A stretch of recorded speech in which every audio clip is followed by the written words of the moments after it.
Welcome to Tell Me More Stories Told as podcast. Great to be here. Today, we're really diving deep into a story that's, well, almost unbelievable. It's about LaMia Flight 2933. Ah, yes. The flight carrying the Chapecoense football team. Exactly. A charter flight, dreams soaring high, heading for a major final.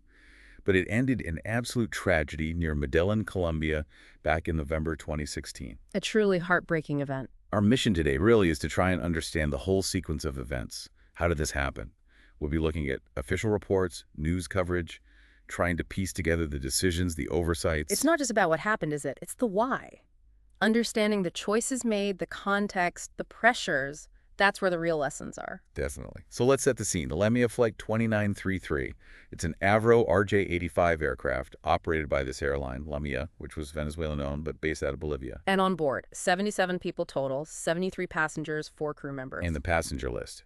It was the Chapecoense first team squad, 23 of them, plus their staff, 21 journalists covering their incredible run. A fairy tale story up to that point. Totally. And 2 guests as well. They were flying from Santa Cruz de la Sierra in Bolivia to Medellín. Why?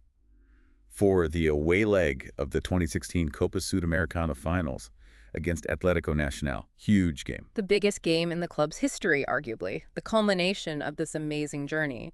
Having the team, the staff, and the media documenting it all on one flight, it just concentrates the impact of what happened. And here's a detail that just gives you chills. The same plane, CP-2933. Oh, I know what you're going to say. Yeah. Just 2 weeks earlier, it had flown the Argentina national team, including Lionel Messi. It really hits home, doesn't it? The fine margins involved in aviation, in life. Absolutely. Yeah. Now, the journey itself wasn't straightforward from the start.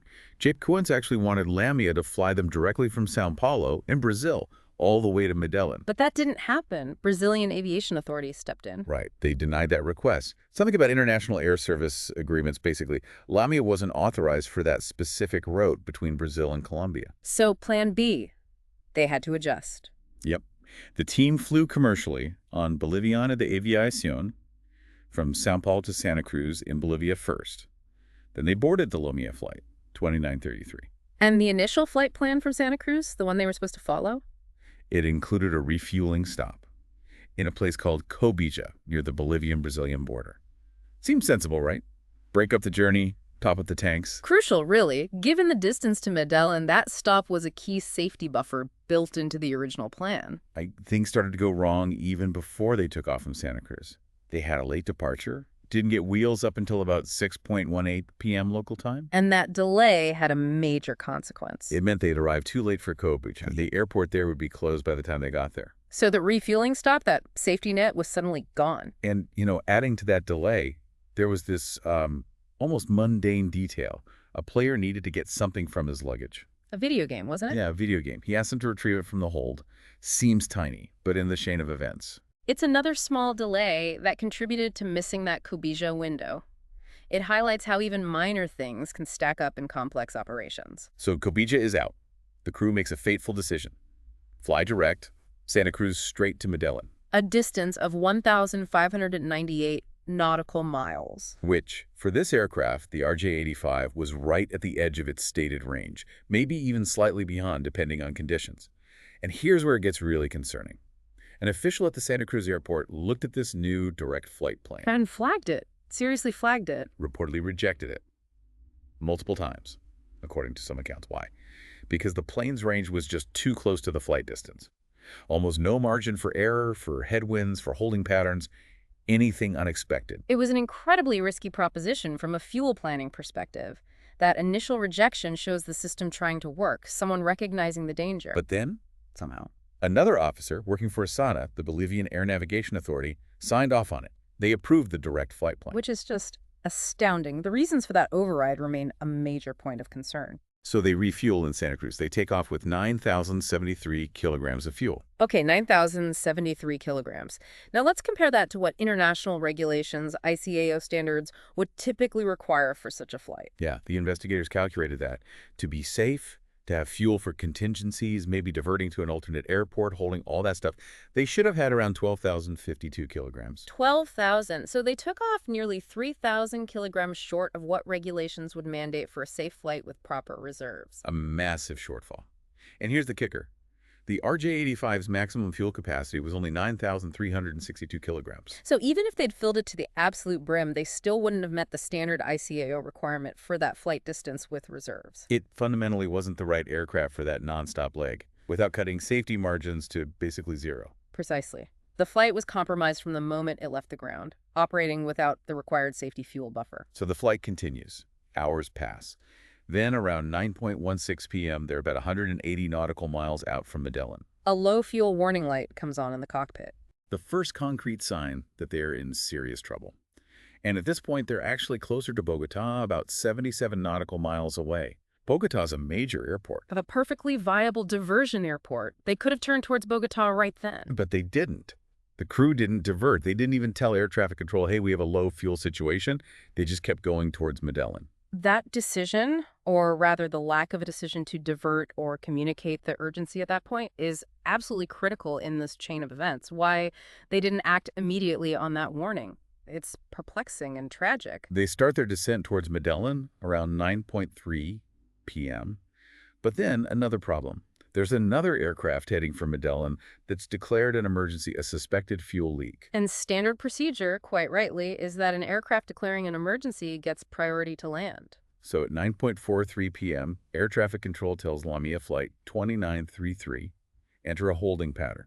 Circle near the Rio Negro VOR, a navigation beacon. And they weren't the only ones. 3 other planes were holding too. Holding patterns consume fuel. For an aircraft already critically low, being put into a hold is potentially disastrous. Every minute spent circling burns fuel they desperately need. They requested a slightly different holding point, got authorized, and ended up doing 2 full laps in this pattern. That added about 54 nautical miles to their flight path. 54 miles they couldn't afford. It's just agonizing to think about. Then, at 9:49 p.m., 6 minutes into the hold, the crew radios ATC again. They request priority for landing. But how they phrased it? It was vague. Problems with fuel was the term used initially, not a full emergency declaration. Right. ATC told them to expect approach clearance in about 7 minutes. 7 minutes. Time they simply didn't have. It wasn't until 9:52 p.m., 3 minutes later, but a full 36 minutes after that first low fuel warning light came on, that the pilot finally declared a fuel emergency. Mayday, May! Fuel emergency, requesting immediate descent, vectors for the runway. 36 minutes? That delay in declaring the emergency is just. It's a crucial finding.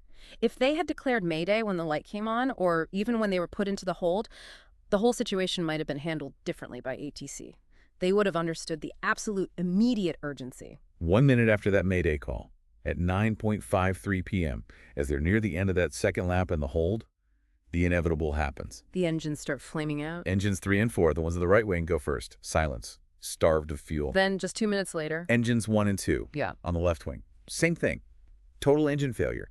And at that exact moment, the flight data recorder, the black box logging all the flight parameters, it stops. Leaving a gap in the data, but the cause is tragically clear by this point.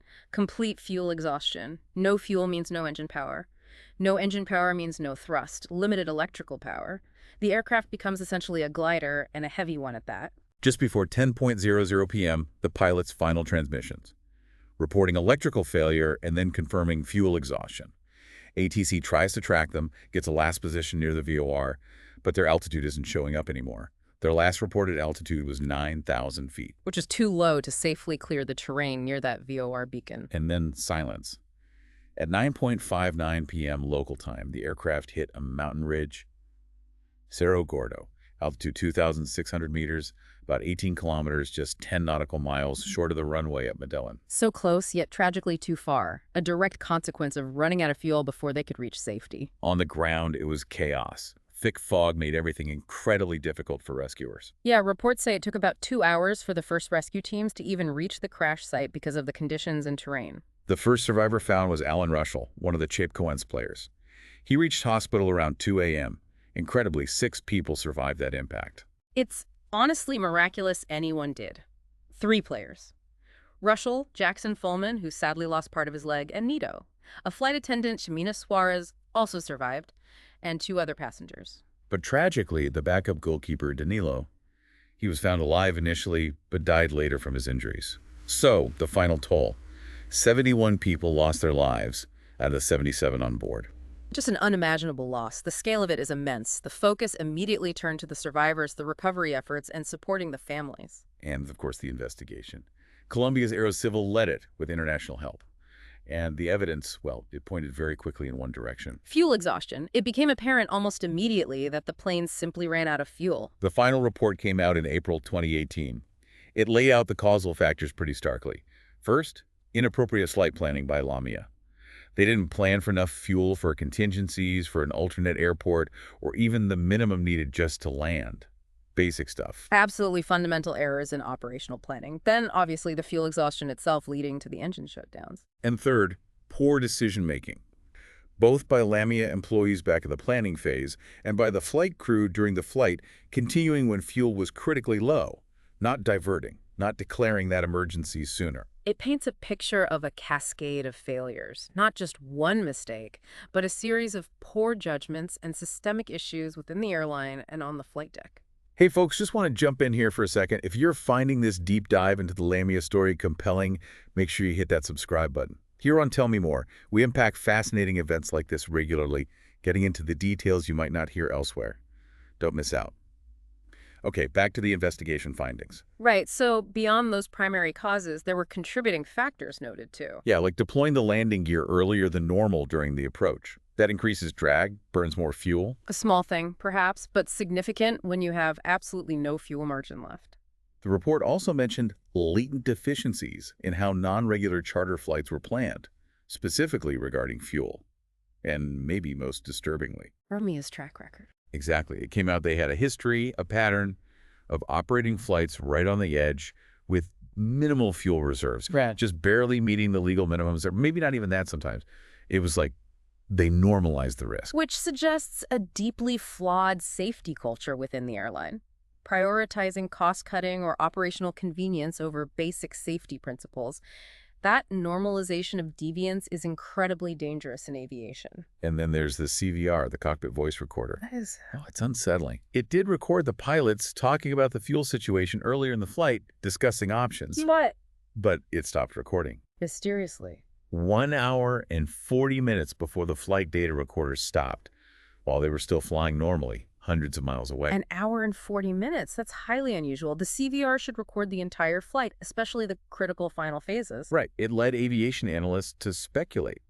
Could the captain, who was also a part owner of LaMia, could he have deliberately switched it off, maybe to prevent recording the conversations during the final desperate stages as the fuel ran out? That's a very serious allegation. If true, it's an appalling breach of procedure and suggests an attempt to conceal what was happening in the cockpit during the most critical period. We might never know for sure, but the timing is deeply suspicious. The investigation also estimated the plane was overweight at takeoff by nearly 400 kilograms. Which again impacts fuel burn. An overloaded plane needs more fuel. And one more thing, the flight plan itself, the one that got approved, it actually violated rules about flying at that planned altitude. The aircraft wasn't certified for RVSM, reduced vertical separation minima, at those flight levels. So another layer of non-compliance, flying at an altitude they weren't technically supposed to be at, adding another element of risk to an already compromised flight. It all points to a very lax operational environment. After the crash, the legal side kicked in over in Bolivia. The boss of LaMia, the general director, and his son, who actually worked for the Bolivian Aviation Authority, they were detained. And what about the official who approved the flight plan? Or the one who initially rejected it? Well, the official who initially refused the plan, Celia Castedo, she actually fled Bolivia. An arrest warrant was issued for her, but she sought asylum in Brazil, claiming she'd been pressured to change her report after the crash to cover things up. That adds another disturbing dimension. It points towards potential criminal negligence and attempts to obstruct the investigation. Holding people accountable is obviously crucial after such a disaster. The reaction worldwide was just immense. Governments sent condolences. Brazil declared national mourning. And the sports world, particularly football, really came together. Unbelievably so. CONMEBOL, the South American Federation, suspended everything, and then Atlético Nacional, the Team Chapecoense, were supposed to play. Their opponents made an extraordinary request. They asked CONMEBOL to award the Copa Sudamericana title to Chapecoense as a tribute, which CONMEBOL did. An incredible gesture of sportsmanship. Truly remarkable. It transcended sport. It showed immense compassion and solidarity in the face of tragedy. FIFA, UEFA, they all paid respects, moments of silence everywhere. Clubs offered to loan players to Chapecoense for free to help them rebuild. Avianca, the Colombian airline, stepped up hugely to support the families, too. But then more bad news surfaced. LaMia's insurance. Oh, yes, that was It shocking. had lapsed. It wasn't even valid. And even if it had been, the policy reportedly didn't cover flights to Colombia anyway. Leaving the victims' families in an even more difficult situation regarding compensation. Just awful. FC Barcelona held a big fundraiser match. FIFA 17 added a tribute in the game. Just shows how widely it resonated. It really did touch people globally. And sadly, Rafael Hensel, the journalist who survived the crash, he passed away a few years later in 2019 from a heart attack. A tragic footnote to an already heartbreaking story. The long-term impact on the survivors and families is immeasurable. So looking back at the whole story of LaMia 2933, it's just such a stark, brutal reminder, isn't it, about how vital safety rules are in aviation. Meticulous planning isn't optional. Decisive action is critical. Absolutely. The investigation clearly showed this chain of failures, questionable decisions driven, it seems, by economic factors, perhaps a desire to cut corners, leading to this normalization of taking massive risks, an entirely preventable tragedy. And beyond all the technical details, the fuel calculations, the flight paths, it's the human element that hits so hard. A team's dream shattered, families destroyed, but also that incredible global responsive support. That's what stays with you. The immense potential lost, the grief, but also the way people came together afterwards. When you think about it all, what stands out most to you? Is it the ignored warnings, the holding pattern, that gesture from Atlético Nacional? For me, I think it's the sheer number of links in the chain that failed. It wasn't just one person making one bad call. It was the planning, the oversight or lack thereof, the fuel policy, the crew's decisions under pressure, the regulatory gaps. It highlights how crucial a robust safety culture is at every single level. Safety can't just be a manual on a shelf. It has to be lived and breathed. It really makes you think, doesn't it? Mm-hmm. You know, in a world always pushing for more efficiency, lower costs, how do we make absolutely sure that safety, that ethical responsibility, always stays number one, especially in industries like aviation where the stakes are literally life and death? It's something worth carrying with you long after we finish talking about this specific event. It is. It forces a continuous reflection on balancing operational demands with the non-negotiable need for safety. That balance was tragically lost here, with devastating consequences. Thank you for joining us for this deep dive into the story of LaMia Flight 2933 here on Tell Me More Stories Told Us podcast. We appreciate you listening. We hope it provided some insight. We'll be back next time with another story.